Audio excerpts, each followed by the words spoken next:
Kalau misalnya kita bisa berinovasi gitu ya, kalau kita bisa melakukan creative thinking yang baik, maka IDP itu tetap bisa jalan.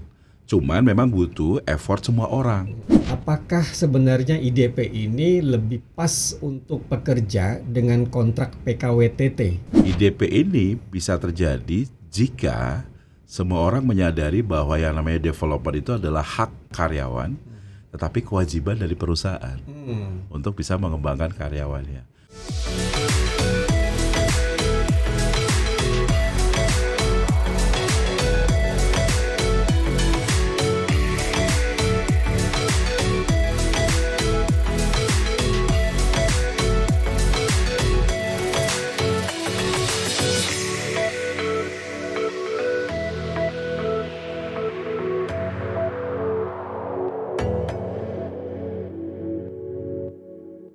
Halo rekan Naker dan Sobat Genika, ketemu lagi di acara Productivity Talk. Saya Silvanus Hardianto, dan hari ini kita akan membahas salah satu kunci penting dalam pengembangan karir dan juga manajemen talenta, yaitu Individual Development Plan atau IDP. Banyak organisasi kehilangan talenta terbaiknya bukan karena gaji, tapi karena tidak ada arah pengembangan karir yang jelas. Nah, ini IDP merupakan salah satu yang biasanya digunakan oleh organisasi, terutama organisasi bisnis ya, untuk menjawab masalah itu. Dan untuk membahas lebih dalam, saat ini kita sudah kedatangan narasumber yang sangat luar biasa. Ada Mas Hakim, mari kita sambut sama-sama. Selamat datang, Mas Hakim. Selamat sore. Assalamualaikum warahmatullahi wabarakatuh. Waalaikumsalam warahmatullahi wabarakatuh. Sehat ya Mas ya? Alhamdulillah. Sehat, ya? Menyapa dulu tadi sama Sobat Genika Genika dan juga rekan Naker. Rekan Naker, ya. Dimanapun berada. Dimanapun berada. Ini menurut Mas Hakim, kira-kira apa sih sebenarnya IDP itu dan kenapa IDP itu menjadi sebuah hal yang penting untuk kita melihat dan mendorong produktivitas di organisasi? Ya, berbicara produktivitas, kita ingat dengan pesan dari Pak Menteri ya. Kita harus jadi orang yang produktif. Tapi produktif itu tanpa perencanaan juga nanti jadinya malah nggak tertata dengan rapi. Tadi Mas Ivan bilang ada individual development plan.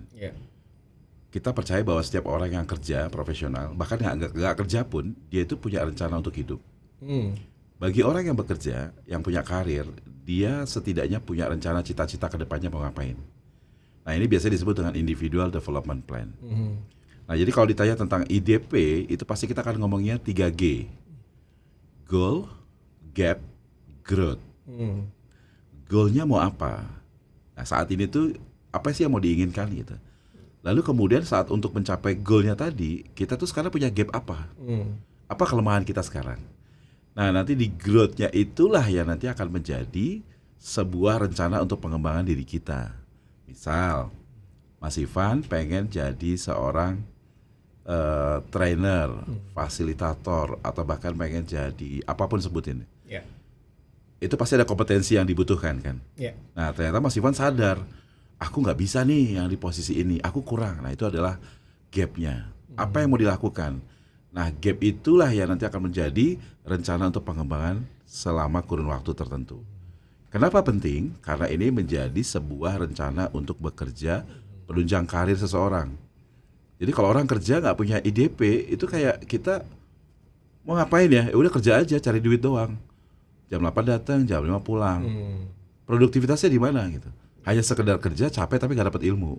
Nah makanya kalau kita sudah punya rencana pengembangan diri, kita punya apa yang mau dikembangin, kompetensi apa yang mau ditambahin, maka akan makin produktif, menghasilkan kemudian perencanaan karir lalu kemudian investasi untuk diri kita sendiri juga Oke, artinya itu subject to personal. Betul. Masing-masing individu. Betul. Dan ini kan biasanya kalau di organisasi bisnis itu mereka memang harus mengisi kayak semacam formulir yang sudah disediakan gitu oleh organisasinya. Kira-kira dalam 12 bulan ke depan mau ngapain? Betul. Nah, yang sering terjadi juga di organisasi yang saya ketahui gitu ya, semua hal ini kan masuknya ke ranah administrasi jadinya. Betul. Dan tidak sedikit ya hanya jadi administrasi saja. Ya habis itu dilupakan. Ya habis itu nggak tahu lagi kapan mau dilihat oleh si dokumen tadi. Iya. Nah, kira-kira ada hal yang bisa kita optimalkan nggak ya? Jadi biar itu tidak hanya menjadi sebuah formulir administrasi saja. Atau sekedar ngisi appraisal aja ya setiap akhir tahun. Jadi kalau di IDP itu kita mengandung konsep kita mau belajar kan. Artinya mengembangkan diri kan berarti kita mau belajar. Nah, belajar kita itu konsepnya mau seperti apa? Biasanya kalau kita selalu dengar kata-kata 10, 20, 70 kan gitu ya. Kayak tadi misalnya kita mau belajar tentang jadi trainer, kita mau belajar public speaking, kita mau belajar apa. Itu kalau belajar di kelas itu konsepnya cuma 10%. Itu pun kalau di-approve sama atasannya.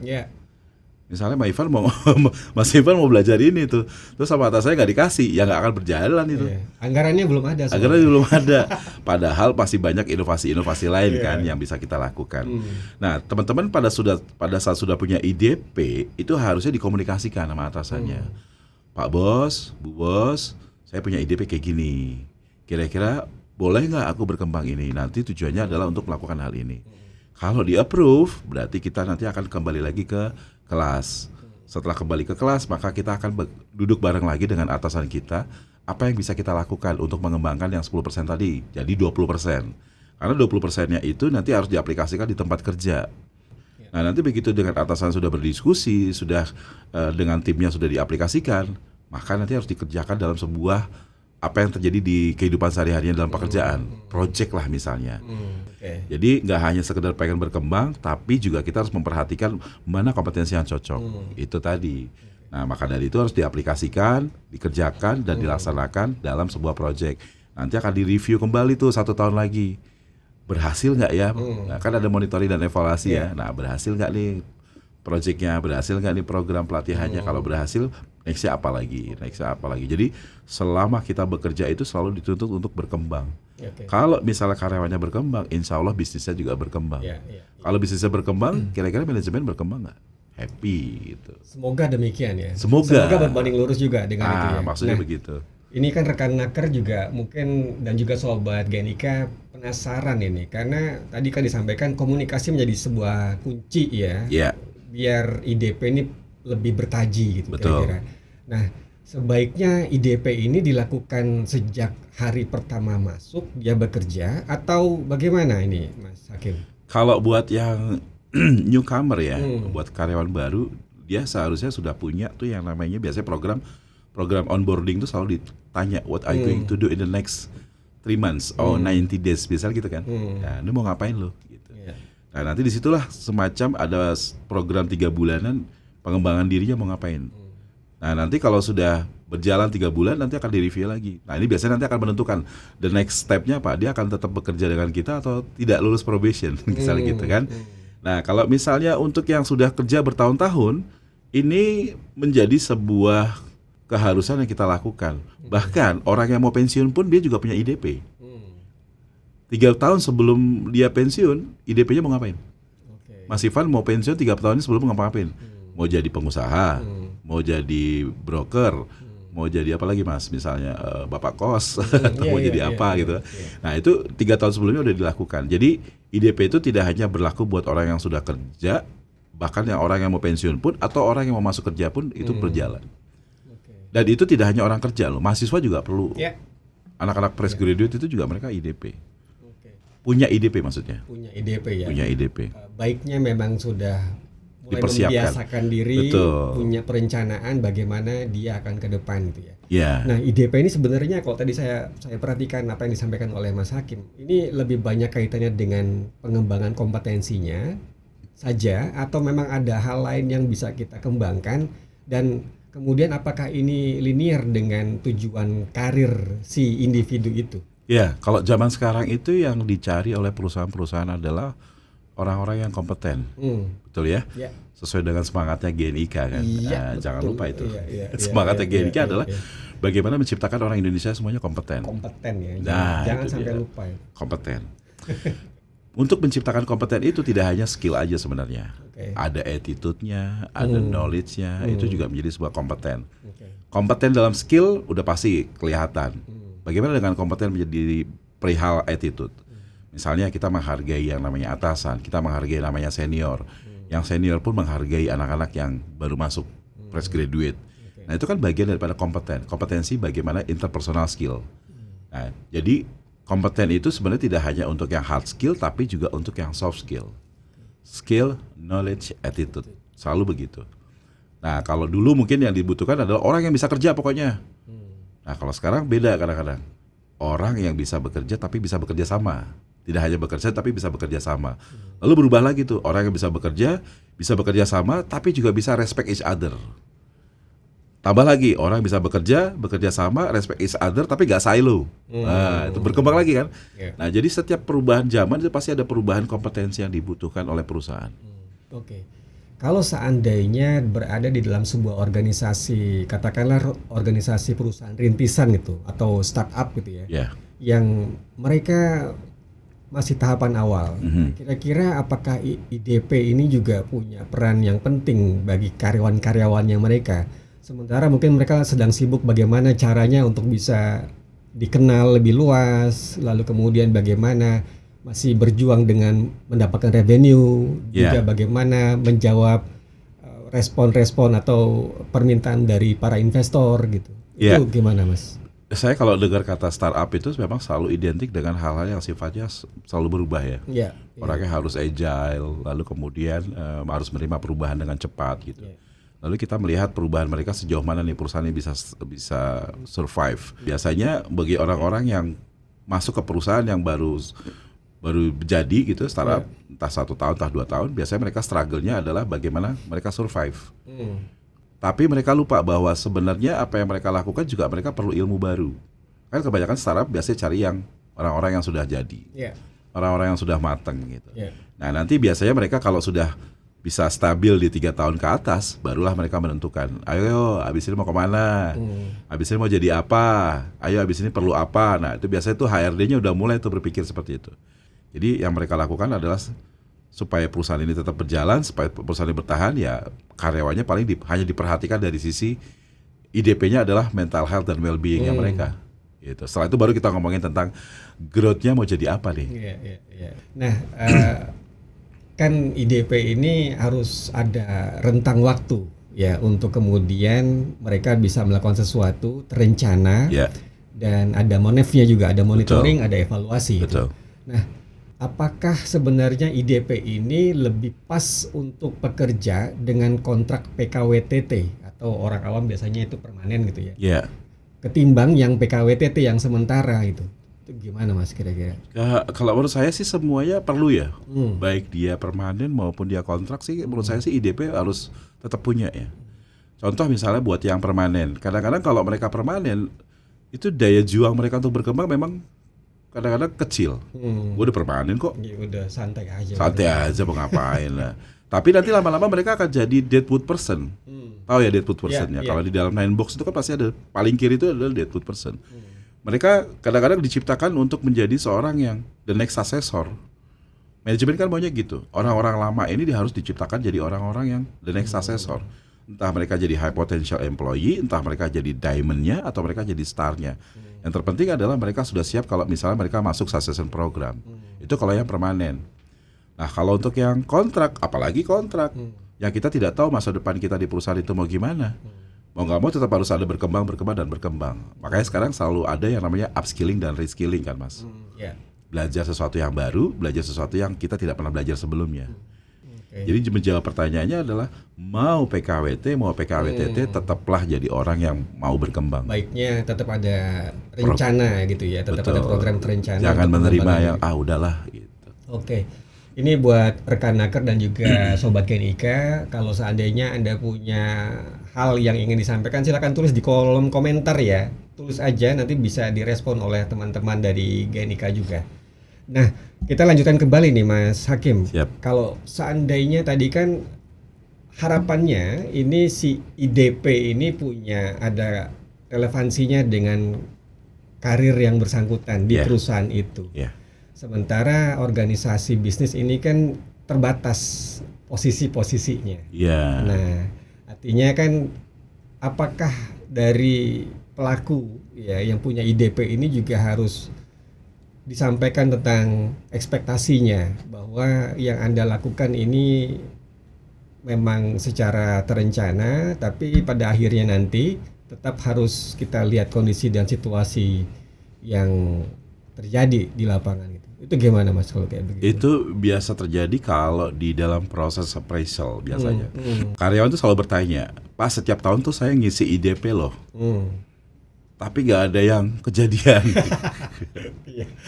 Terus kalau ditanya lagi ke atasannya, kira-kira gimana ya Pak? Masalahnya pasti banyak kan. Satu, kesempatan. Dua adalah budget. Sebenarnya IDP itu kalau kita buat, toh belum tentu kita akan ngeluarin duit. Ya nggak? Kalau tadi saya bilang kan 10, 20, 70, 10-nya kan bisa belajar dari siapa aja. Mau belajar dari temannya, mau belajar dari bosnya, mau belajar dari siapapun bisa. Lalu kemudian diaplikasikan dalam pekerjaan. Jadi kalau misalnya orang beranggapan bahwa IDP itu pasti biayanya mahal, nggak semua. IDP itu pasti ngeluarin duit, nggak semua. Kalau misalnya kita bisa berinovasi gitu ya, kalau kita bisa melakukan creative thinking yang baik, maka IDP itu tetap bisa jalan. Cuman memang butuh effort semua orang.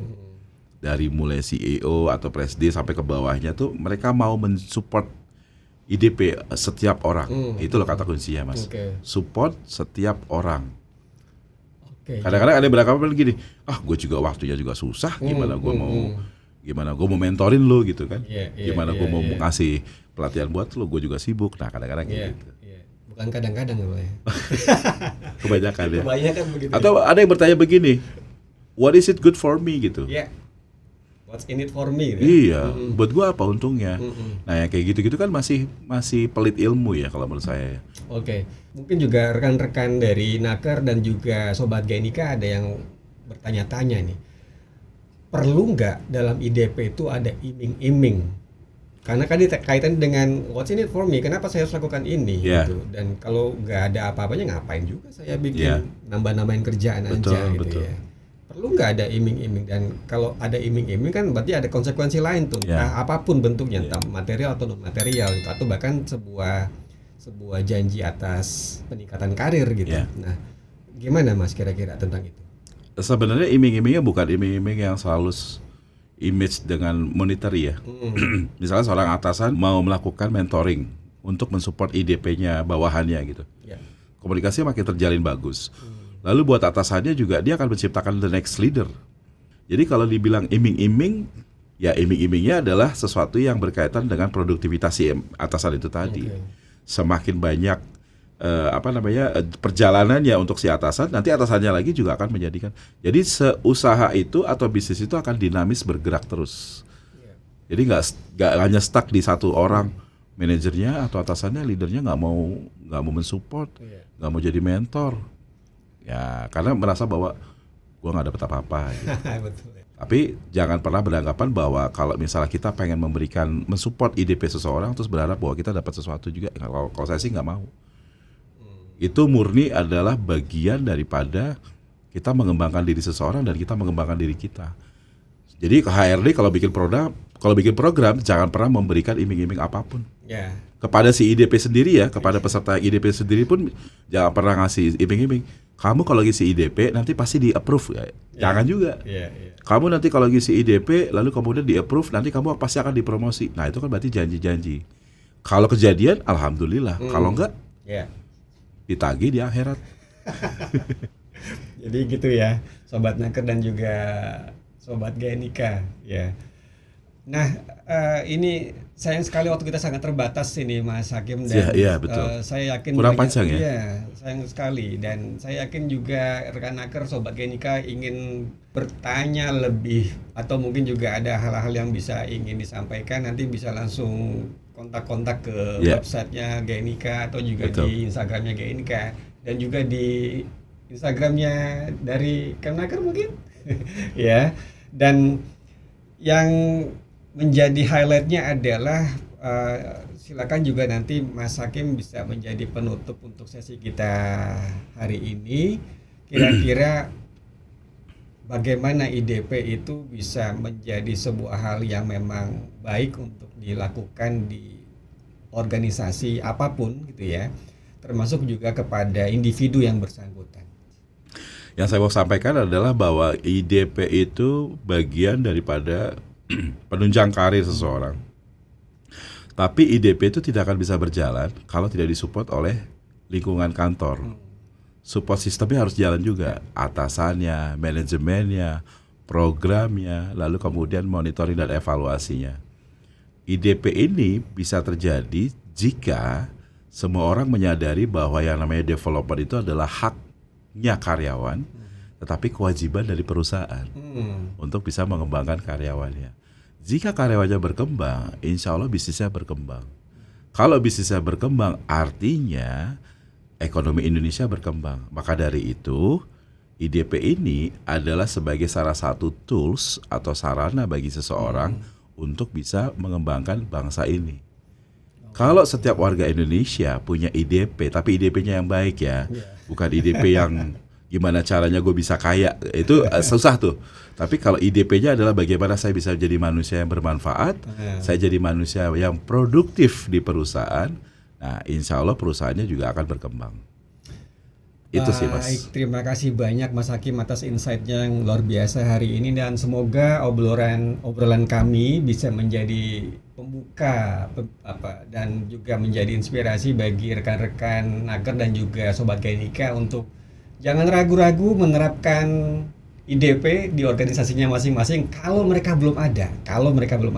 Mungkin Anda bisa menjadi pionir untuk menjadi contoh agar IDP bisa diterapkan di organisasi tempat Anda bekerja. Betul. Terima kasih banyak sekali lagi Mas Hakim. Baik rekan Naker dan juga Sobat Gainika, sampai jumpa lagi di podcast Productivity Talks berikutnya. Salam kompeten, salam produktivitas.